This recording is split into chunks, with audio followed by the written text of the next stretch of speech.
Assalamualaikum warahmatullahi wabarakatuh. Perkenalkan, nama saya Ayu Sundari dengan NIM 34 2018 008, Fakultas Keguruan dan Ilmu Pendidikan Universitas Muhammadiyah Palembang, Prodi Pendidikan Biologi. Baiklah, kali ini saya akan menjawab pertanyaan ujian tengah semester mata kuliah evolusi. Apa saja pertanyaan dan seperti apa jawabannya? Mari kita simak video ini bersama-sama. Baiklah, langsung saja untuk pertanyaan ujian tengah semester mata kuliah evolusi. Soal yang pertama yaitu berikan contoh bukti evolusi, anatomi perbandingan, embriologi perbandingan, biologi molekuler pada masa lalu dan masa sekarang. Baiklah, saya mencoba menjawab contoh bukti evolusi, di mana evolusi biologi itu meninggalkan tanda-tanda yang dapat diamati, yang merupakan bukti pengaruhnya pada kehidupan di masa lalu dan masa sekarang. Seperti contohnya fosil. Nah, fosil ini merupakan bukti adanya kehidupan pada masa lampau, di mana penemuan fosil ini itu hanya secara kebetulan saja dan jarang sekali ditemukan fosil yang utuh secara keseluruhan. Nah, contohnya yaitu penemuan fosil kuda oleh Mars dan Osborn. Pada evolusi kuda, ini sangat baik dan jelas sekali arah umum perkembangannya, di mana perubahan utama yang terjadi pada evolusi kuda ini itu disebabkan oleh perubahan pada lingkungan. Misalnya, perubahan pada jumlah jari dan membesarnya jari yang disebabkan karena penyesuaian diri pada tempat berpijaknya. Biasanya kuda itu hidup di hutan yang berawa, berubah menjadi padang rumput. Perubahan geraham menjadi tinggi dan bergerigi yang disebabkan karena penyesuaian diri dengan jenis makanan yang biasanya semula buah-buahan lunak berubah menjadi rumput yang mengandung silika. Selanjutnya yaitu leher yang berubah menjadi panjang dan gerakan makin lincah, di mana ini dikarenakan untuk menyesuaikan diri untuk memperluas jangkauan pandangan terhadap predator di padang rumput dan juga agar dapat bisa menengok ke segala arah. Selanjutnya, anatomi perbandingan, di mana anatomi perbandingan ini adalah pewarisan dengan modifikasi sangat jelas dan juga terlihat kemiripan anatomi antar spesies yang dikelompokkan dalam takson yang sama. Nah, contohnya adalah elemen kerangka yang sama yang menyusun tungkai depan manusia, kucing, kelelawar, dan mamalia lainnya. Nah, kemiripan dalam ciri khusus yang dihasilkan dari nenek moyang yang sama, itulah yang disebut dengan homologi. Dan tanda-tanda anatomis evolusi yang sama, itulah yang disebut dengan struktur homolog. Selanjutnya adalah embriologi perbandingan, di mana organisme yang memiliki hubungan kekerabatan yang dekat itu akan mengalami tahapan yang sama pada perkembangan embrionya. Contohnya yaitu embrio vertebrata yang mengalami suatu tahapan di mana mereka itu memiliki kantung insang di kantung tenggorokannya. Setiap hewan itu berasal dari satu zigot. Zigot adalah telur yang sudah dibuahi. Namun, setiap spesies itu selalu melalui suatu tahapan embrio dengan ciri-ciri yang sama. Bukti embrio ini menjadi penting, di mana evolusi ini dikarenakan perkembangan embrio itu merupakan pengulangan dari sejarah evolusi. Ontogeni adalah perkembangan individu suatu spesies dimulai dari telur sampai dewasa. Sedangkan filogeni adalah perkembangan spesies dalam proses evolusinya. Nah, pada tahap-tahap tertentu, embrio spesies itu mengulangi evolusi dari nenek moyangnya. Dengan kata lain, ontogeni merupakan rekapitulasi turunan peristiwa evolusi dalam filogeni. Selanjutnya adalah biologi molekuler. DNA dan RNA terdapat di setiap organisme hidup dan sepanjang pengetahuan kita, dia mengandung mekanisme pengkodean hereditas yang sama. Selanjutnya, sebagian besar vertebrata itu mempunyai hormon-hormon yang sama atau mirip.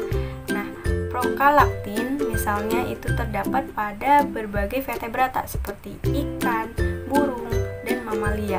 Nah, Meskipun fungsinya pada masing-masing itu berbeda, tapi hormon yang diwariskan dari moyang yang sama, tetapi dengan fungsi yang berubah, itu sesuai dengan cara kehidupan setiap hewan. Selanjutnya, biologi molekuler masa lalu dan masa sekarang.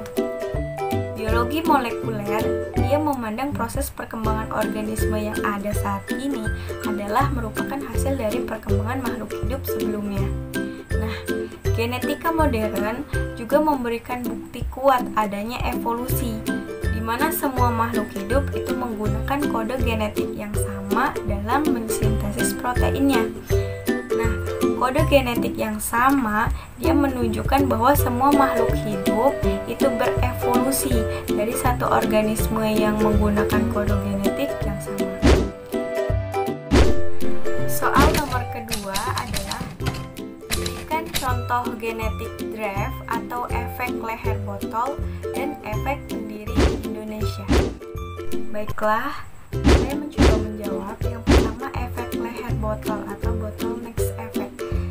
Contohnya ialah adanya kebakaran hutan, banjir, dan gempa bumi yang dapat mengakibatkan penurunan populasi secara drastis.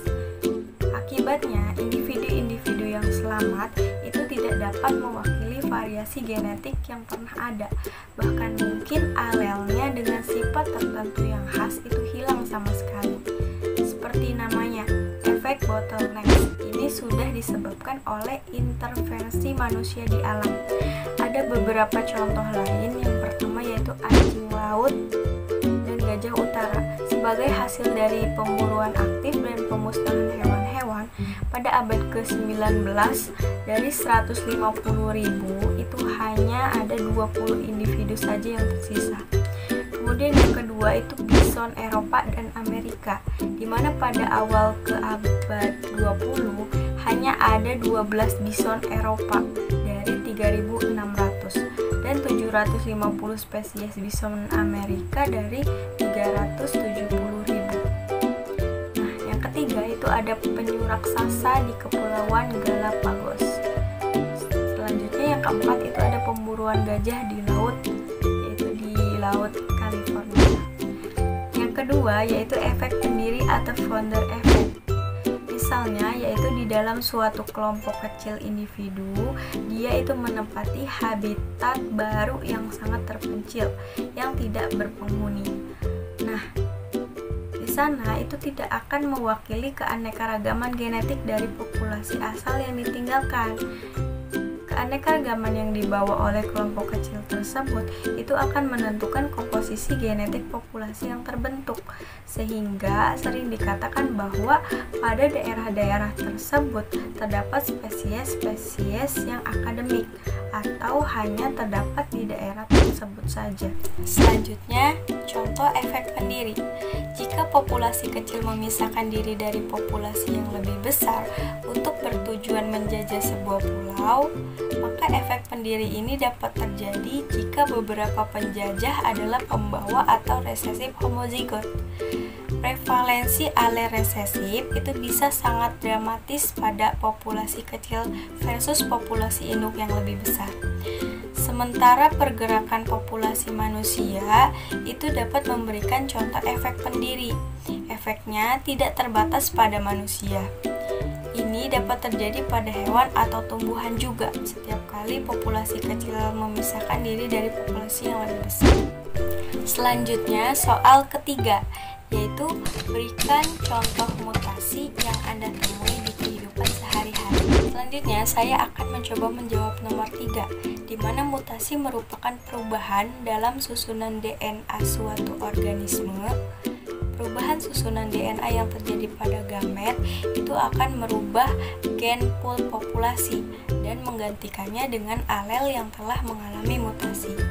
Nah, pada tumbuhan, mutasi juga bisa dilihat dari perbedaan bentuk, seperti warna atau penampilan pohon atau buah. Nah, penampilan tanaman yang berbeda dari varian spesiesnya itu menunjukkan adanya mutasi. Misalnya, mutasi yang disebabkan perubahan warna bunga putih yang disebabkan oleh alel A kecil menjadi alel dominan A besar yang berwarna merah. Itu itu akan menyebabkan penurunan frekuensi alel A kecil, menurun dan meningkatkan frekuensi alel A besar.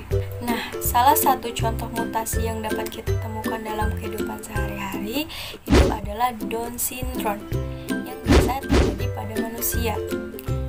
Dimana Down syndrome itu adalah kelainan genetik yang disebabkan ketika pembuahan sel dia menghasilkan bahan genetik tambahan dari kromosom 21.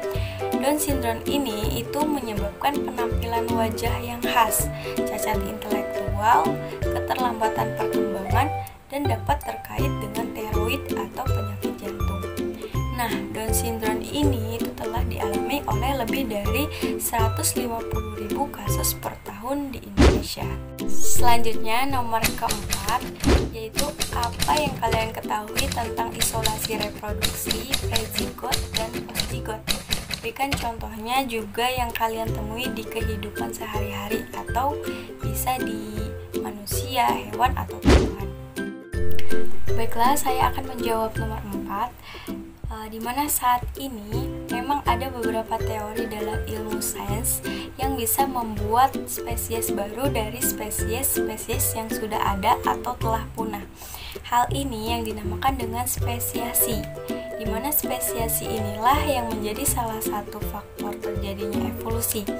Adapun proses spesiasi dalam evolusi, isolasi adalah adanya isolasi reproduksi. Bagaimana isolasi reproduksi dapat terjadi? Terdapat beberapa cara isolasi reproduksi yang dapat terjadi, yaitu isolasi prazigot dan isolasi postzigot. Di mana isolasi prazigot itu adalah isolasi yang terjadi sebelum terjadinya fertilisasi. Adapun isolasi postzigot terjadi setelah terjadinya fertilisasi. Nah, untuk isolasi prazigot, dia itu mencegah terjadinya perkawinan individu. Jadi isolasi ini itu dapat ditimbulkan sebagai akibat isolasi ekologi, isolasi perilaku, isolasi mekanik, dan isolasi temporal musim. Di mana isolasi ekologi ini itu mengakibatkan dua populasi yang terpisah oleh habitat yang berbeda, tidak dapat melakukan perkawinan, dan pada daerah geografi yang sama. Contohnya yang terjadi pada katak yang hidup di atas pohon dan kodok yang hidup di kolam atau air.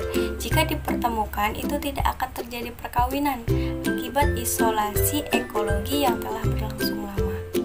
Kemudian isolasi perilaku, di mana isolasi perilaku ini itu terjadi jika dua populasi yang berkerabat itu memiliki perbedaan kebiasaan dalam melakukan perkawinan. Selanjutnya, isolasi mekanik. Isolasi mekanik ini itu menyangkut struktur tubuh dan perbedaan sel kelamin yang membuat tidak terjadinya reproduksi.